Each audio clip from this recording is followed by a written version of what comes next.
Hello, good morning. Welcome to the next in our series of CHASM research seminars. CHASM is the Centre for Household Assets and Savings Management here at the University of Birmingham. And we're pleased today to welcome Dr Pushpa Wood to present to us. Pushpa is dialing in live from New Zealand. So we're really grateful that she is speaking to us today. She's 13 hours ahead of us, so it's quite late at night. So thank you, Pushpa, for being willing to join us for this seminar. Pushpa is going to talk to us about vulnerabilities, and particularly focusing at new vulnerabilities that are resulting and arising associated with COVID-19. She's going to take a focus particularly from New Zealand as a country that has responded robustly, as we know, to the COVID crisis, and is arguably a number of months ahead of us. Here in the UK and most of the rest of the world, to seeing the knock-on implications of COVID. So she's going to talk to us today about some of those new vulnerabilities that she's seeing, and particularly share with us some details about how New Zealand is looking to address some of those, and hopefully share some lessons that we can learn in other parts of the world. So I'm really pleased to welcome Pushpa this morning to us. We'll hand over to her now to make her presentation. Thanks very much for joining us today, Pushpa.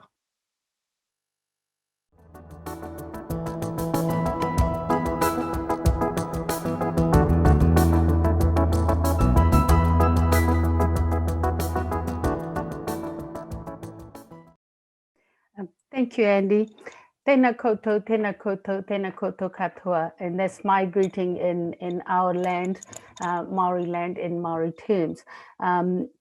I will try and spend less time on some of the things that you can read through and more time in some of my insights from New Zealand. So what I intend to cover this evening is these are 5 areas that are there as an outline. So just a little bit, very, very briefly about the Finhead Centre, and then we're talking about my personal understanding and how I define financial vulnerability and understand it. I was going to give you a snapshot of COVID-19 cases, but then I decided not to, because you can easily read, and I don't want you to get depressed just because we only have 25 deaths in the whole sort of year. So I didn't want you to feel bad about it. I'll keep quiet about that one. And then looked at what actually during COVID and now post-COVID in New Zealand, what is it actually highlighted for us in New Zealand? What did we notice which we didn't have either inclination or thought about it? And then I look at why we really now need to focus more and more on the well-being, the whole concept of well-being in New Zealand. And I will end the discussion with the vulnerable, what I call the emerging vulnerable groups that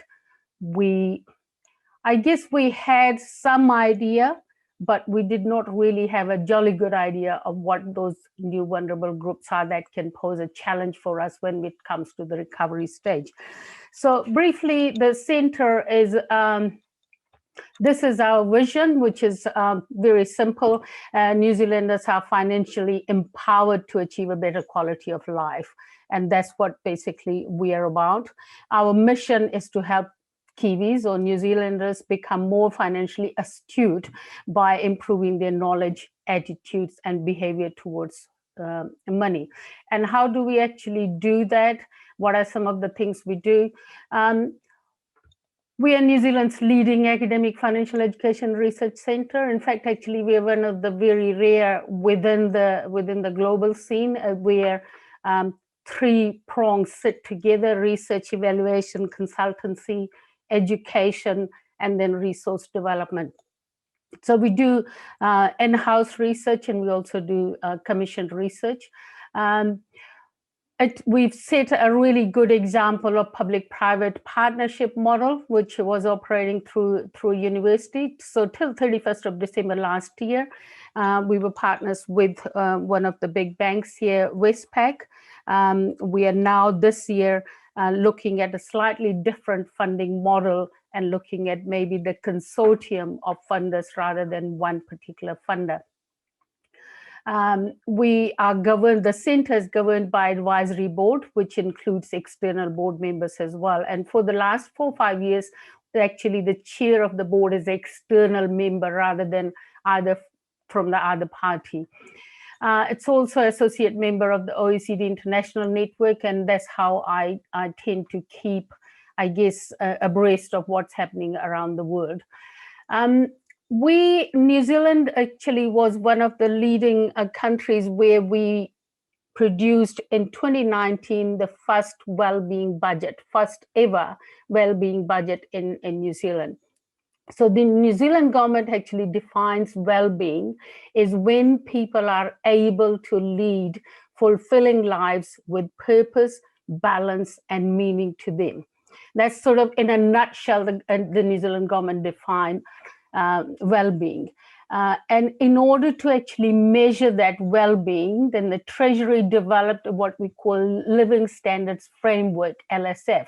And that was developed as the budget was being developed to make sure that the robustness and the rigor of the advice that was being provided to the government was actually can be measured.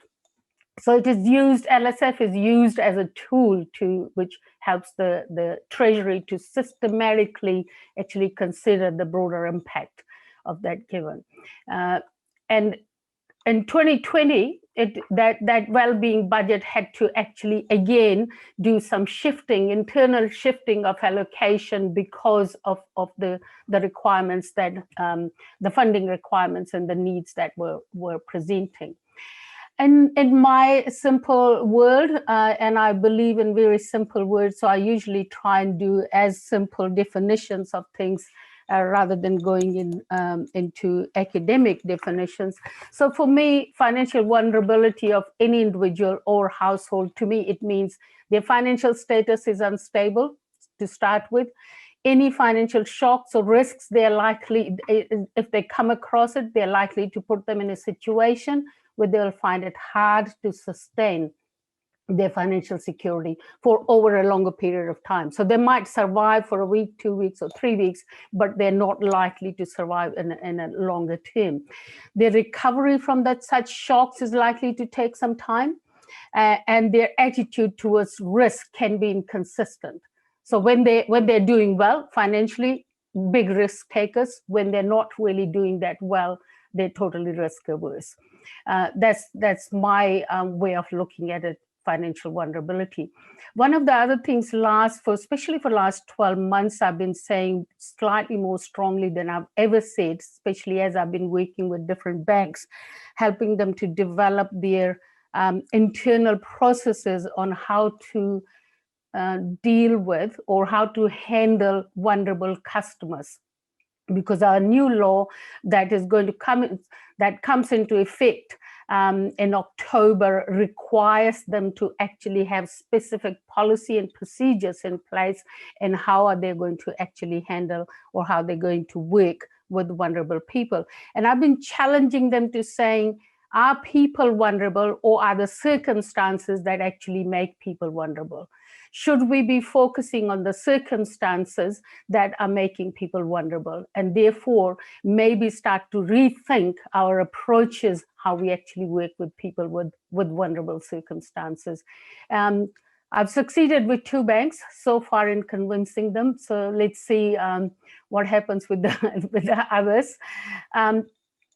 So in terms of our budget, the well-being budget, our government set up the priorities, and these 5 priorities are taking mental health seriously, because so far we have been talking about mental health for decades, but we haven't really made serious investment into that area. And this is first time it is actually starting to take that front seat and thinkings especially for the health ministry, and considerable amount of funding has been put in place for that. Improving child well-being, and that also means having special focus on child poverty, and having special focus on children who are being either brought up or who are being placed in emergency housing. So we're looking at that area as well as their education, as well as their mental health and physical health. And dental health is one of the issue with our young children that we're focusing on. Supporting Maori and Pacifica aspirations, when we look at our stats, whether we go into education, whether we go into health, whether we go into well-being, or whether we go into addiction, the Maori and Pacifica communities are still quite high on those stats. And so there's quite a shift has been happening in thinking, and especially developing models that are culturally responsive for the target audiences.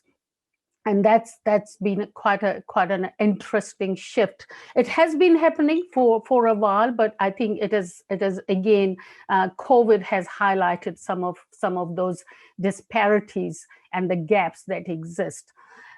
Building a productive nation, that is again has become a priority, and productive in all sense, and also transforming the economy. Now, if you look at all of them, I would argue that financial capability or financial stability actually is at the heart of each one of them. And one way or another, it impacts. So if you have a lower financial resilience and lower risk tolerance in terms of the shocks, then you are likely to fall into majority of these categories. So what did COVID highlight for us? We were actually very fortunate that we recorded our first case on 28th of February. With only 11 cases, we placed border restrictions very quickly. With just 39 cases on 20th of March, we put down a complete closure to all but returning New Zealanders. So we closed down our borders. And as soon as we had 2 community cases, what we call community transmission cases, on 23rd, the government announced a nationwide lockdown. So we went within actually 5 days, we went down from level 3 to level 4 very, very promptly. And level 4 is our highest level. We were fortunate in a sense is that we did not really have to stay longer in that. And I'll cover a little bit more what actually helped us to do that. So in terms of, sorry, I moved that. So in terms of what did COVID highlight for us, it highlighted for us that we have new groups of vulnerable people that are coming through, and I will cover that later. It highlighted digital divide for us because during the lockdown, we had to close down our schools as well, and therefore a lot of school education was happening at home. All right. And as soon as we discovered that there was a digital divide in terms of devices and in terms of data, very quickly, and I mean really quickly, we put in a strategy in place where a separate TV channel started because almost every household had a television, even if they didn't have computer. And so it was quite easy to actually start delivering some of those sessions. And every household that did not have or wanted to have a hard copy, the packs, learning packs were delivered to them. So there was very quickly taken that into account. But it also highlighted for us, as though we are a developed country, we still have our rural areas still struggle. So as a result, there's a lot of work is happening in that particular area as well. It also highlighted for us that financially vulnerable there were some people who just became financially vulnerable due to family obligations and cultural traditions, in Maori and Pacifica specifically. We also discovered positive side is that people are capable of saving if they have to, right? Or if they chose to. And interesting thing was, on one hand, we were preparing ourselves with influx of demand on funding, on hardship grants and everything else that we could put in place. On the other hand, people were also reporting that they managed to save money. during lockdown. And some of the ways they managed to save money was because they weren't buying their cup of coffee every day, they weren't buying their lunches every day going to work, they weren't having as many meals out, even the takeaways were sort of contained. So it was a pleasant surprise for a lot of people in some ways how comparatively easy it was for them to actually save, given the circumstances, and given that they had not many temptations for them to spend their money outside. We're still measuring whether we know that online gambling to some extent went up because people had access to, I guess, as opposed to going physically into places. But we still, at least I don't have that data yet to actually say what proportion, what percentage it went up as opposed to pre-COVID. What also highlighted the amount of goodwill people had in the community and how they rallied together and looked after each other. And some great examples came out where our frontline workers who were working with people with disabilities actually gave up their own home comfort and stayed with these people because they wanted to have that continuity of care, and they wanted their clients to actually feel comfortable and relaxed. So there was a high level of that goodwill there. And other interesting thing was high level of trust in government and its procedures and the systems it was putting in place.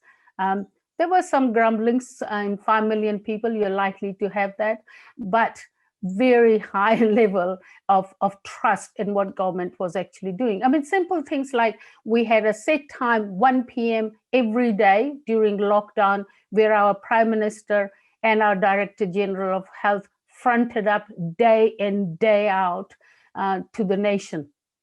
And they were briefing us in terms of what was actually going on, how many cases have we recorded, how many new cases, how many are in treatment, how many recovered. So people, unless they chose not to, they were being kept well informed.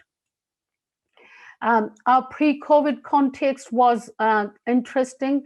The Commission for Financial Capability, that's what CFFC is, they produced a report in May 2020. So the first part of COVID, during first part of COVID lockdown, they carried out. And interesting findings coming out from them is that 1/3 of Kiwis are deemed financially vulnerable, all right? And we have one of the highest, we're not proud of it, one of the highest household debt levels in the world, 94% of our GDP. That's not my figures, that is the figures I've received from this particular report. 69% of Kiwis were concerned about money. They're not necessarily in hardship like the 1/3, but they were in that. This group, the Commission for Financial Capability, actually divided our population into kind of 3 categories. They put them into 3 categories, and those 3 categories, they call them as, first category is in difficulty, and that's what that 33% was. 1/3. So they were the people who were struggling to pay bills. They were usually renting, and they were single with dependent children. The second category was exposed. So they had low saving levels, high commitments. They were homeowners, but with mortgage, and they were couples, normally couples with dependent children. And the third category was the secured category, which is high savings, secured income, homeowners with no mortgage, and medium to high percentage, and retired. Right? So that's how they were looking at, to say, okay, if this is the 3 groups, if we can put them in, where should we be focusing and how should we be targeting our response to COVID? I'll cover that in a minute.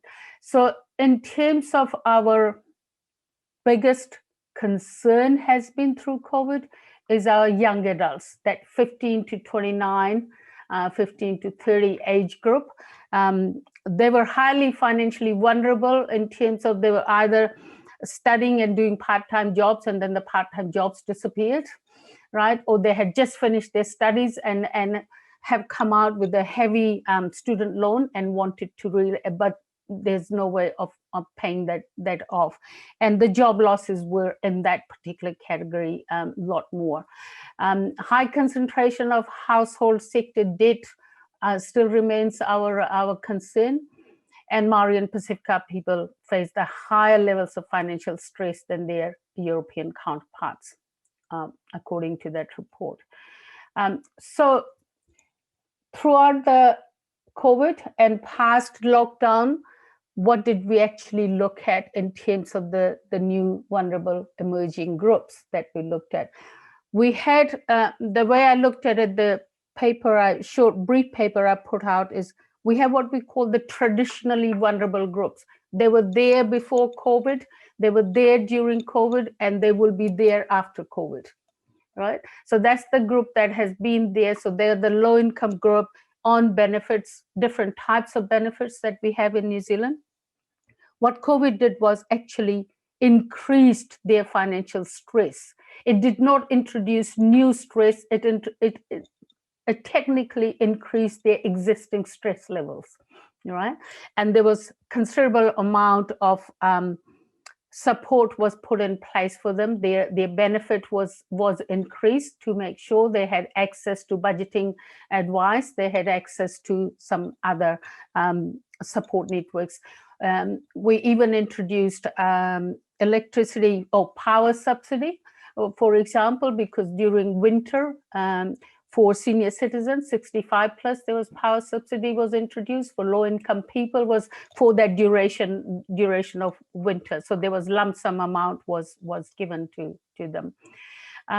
So for me personally, there are two groups that actually concern me most.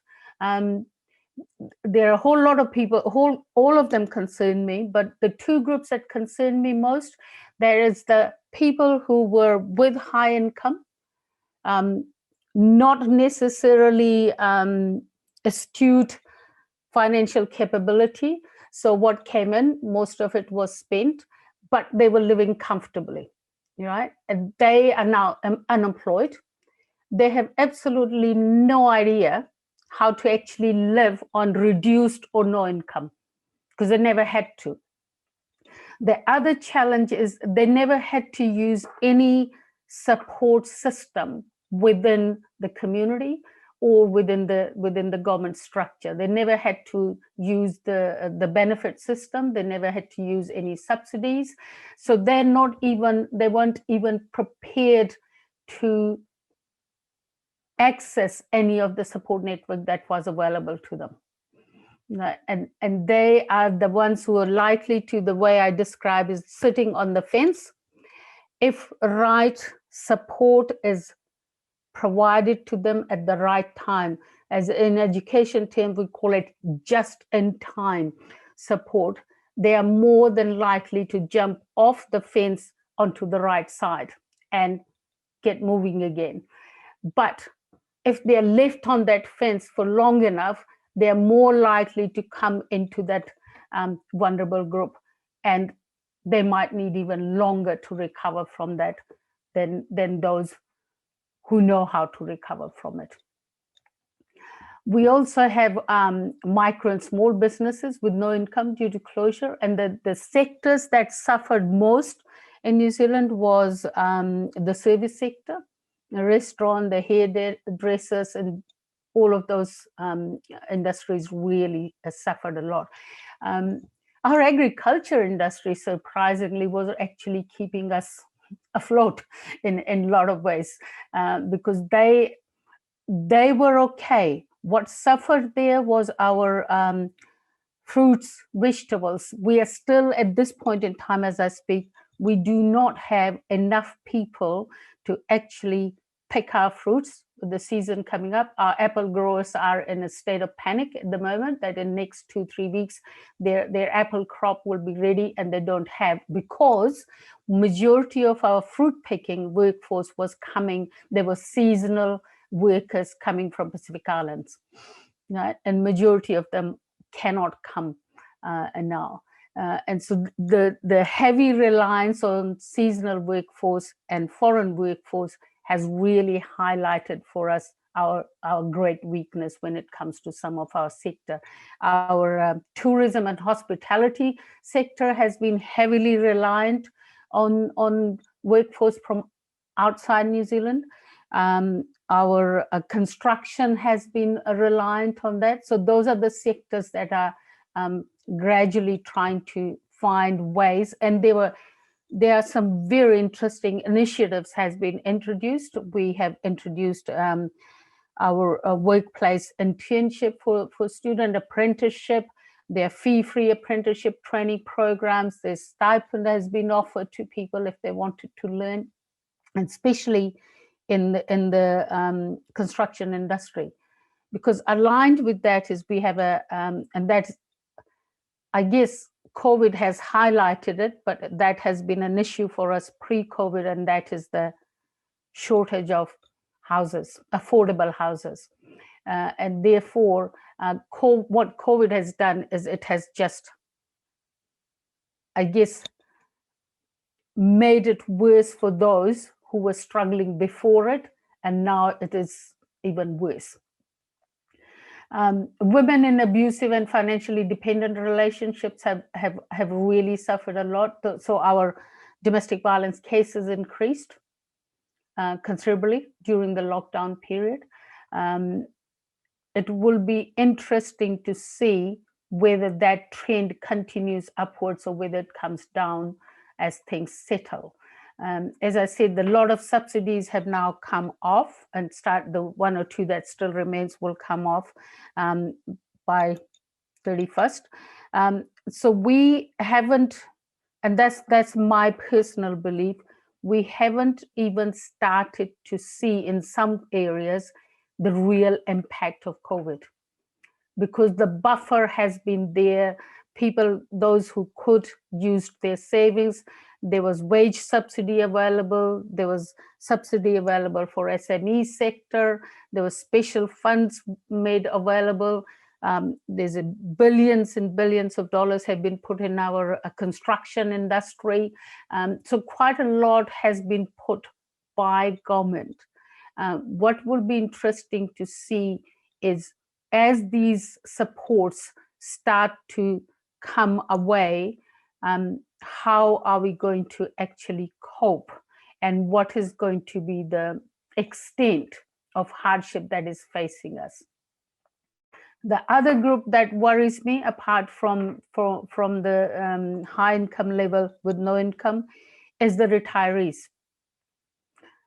So there's a group of retirees who, like, we have a universal pension system, superannuation, and people have their retirement plan, say, okay, this is my gap between my superannuation and what I need to survive in retirement, and this is my savings. So the interest from saving is going to actually fill my gap. That will serve as my top up.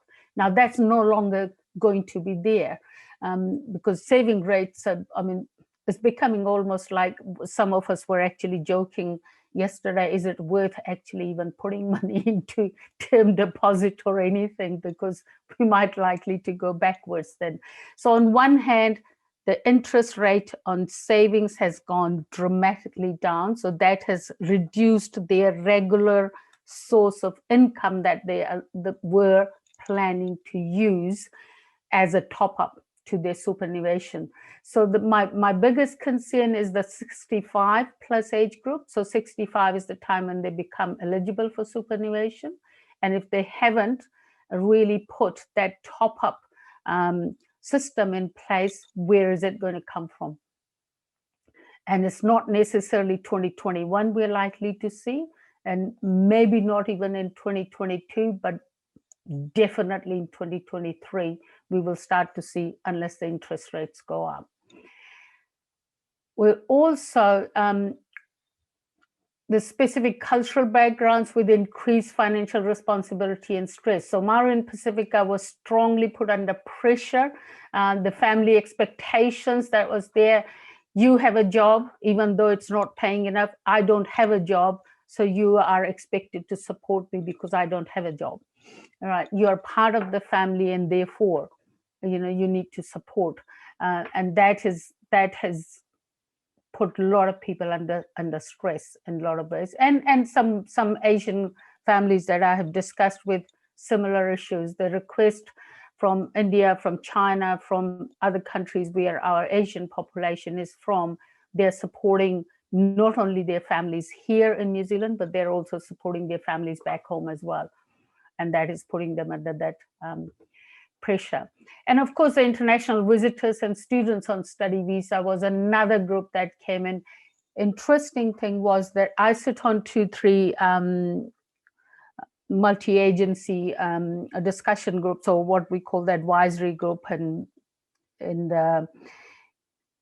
we were, as soon as we discovered what was going on with international students and visitors who were stuck in New Zealand because they couldn't go out of New Zealand, very, very quickly support network was put in place for them. The government very quickly, our Ministry of Social Development came on board and very quickly started to look at what do we need to put in place for students, on international students on study visa.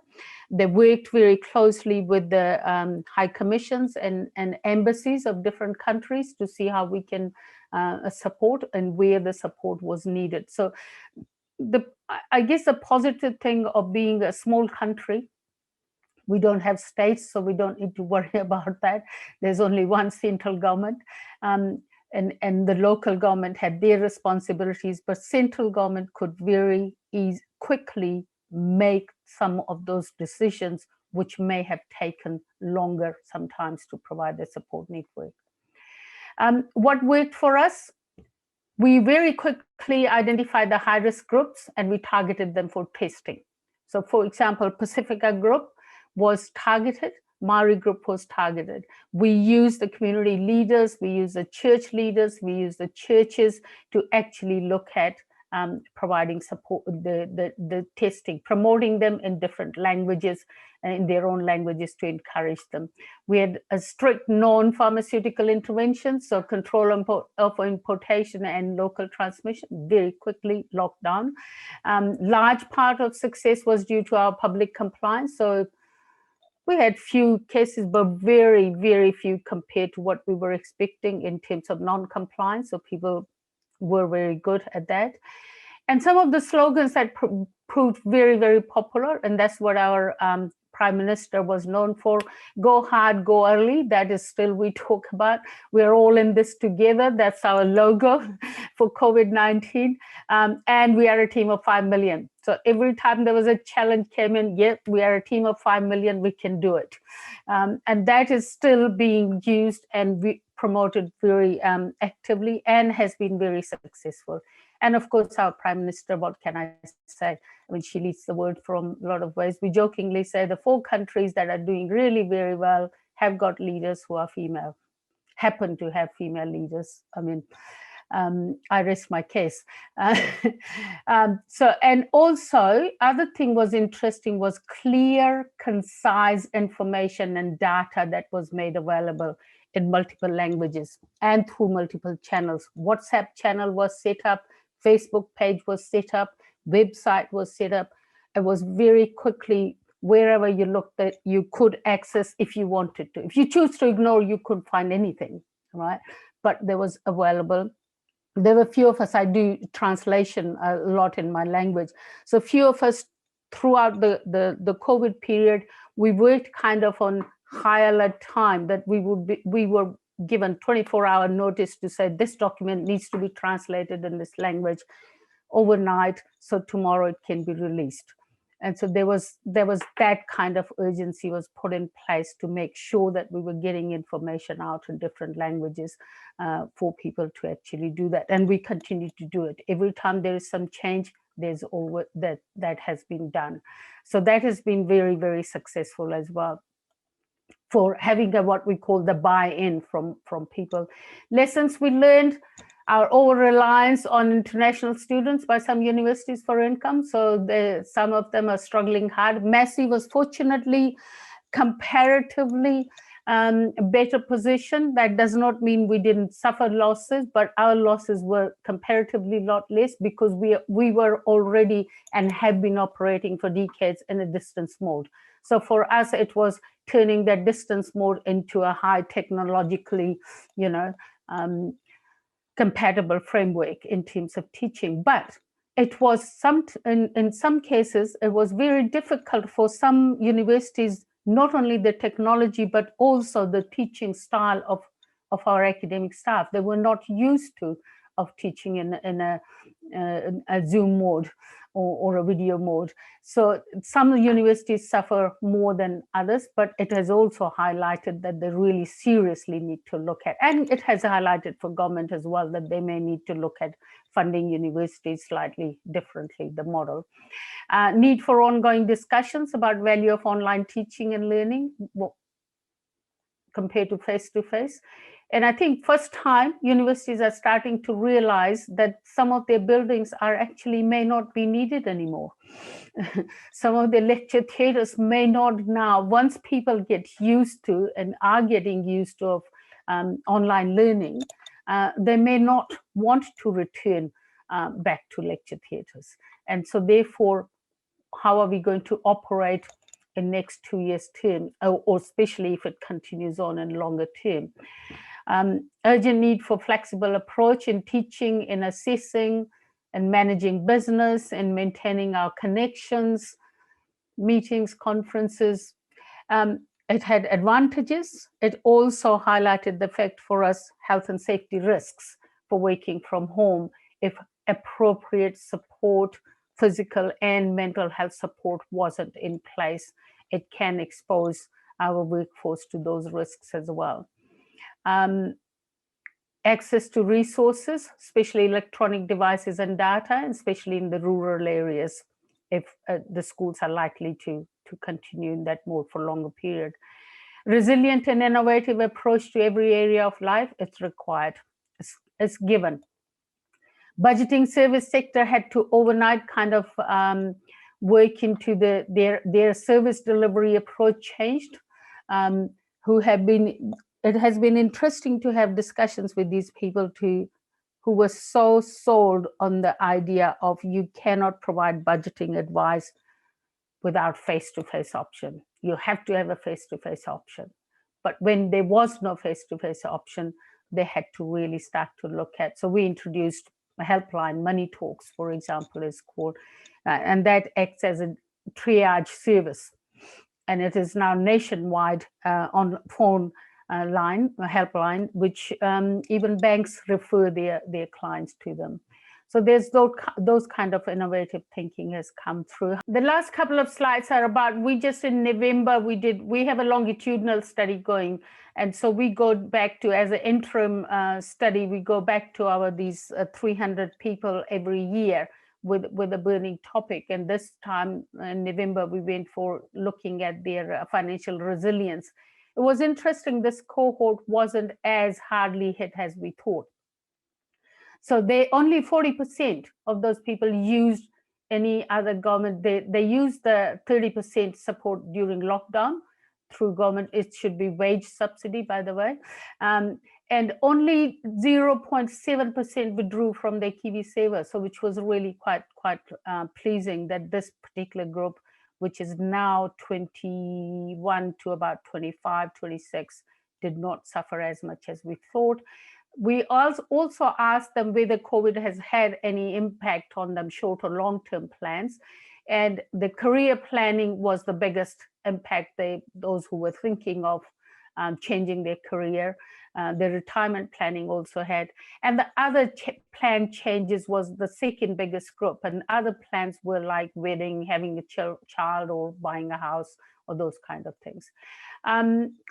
This is our, we got an economic policy, and these are the priorities our new economic policy is looking at, which is looking for 30 years ahead. And these are the priorities that they have set. And this is my ideal world. If I have a choice and a magic wand, what will my ideal world look like? And please feel free to read in your own time. And the last two slides are basically some of the papers, if you want to read, and some of the articles, if you want to read, which give you a New Zealand specific information. So thank you very much. Sorry, it was a very quick run. When I first thought it was, 20 minutes, half an hour, I thought, gee, that's a lot of time to talk. But then when I looked at all my slides and that, I thought, no, this is only going to cover 1/3 of what I wanted to say. So I'm happy to answer any questions if any of you have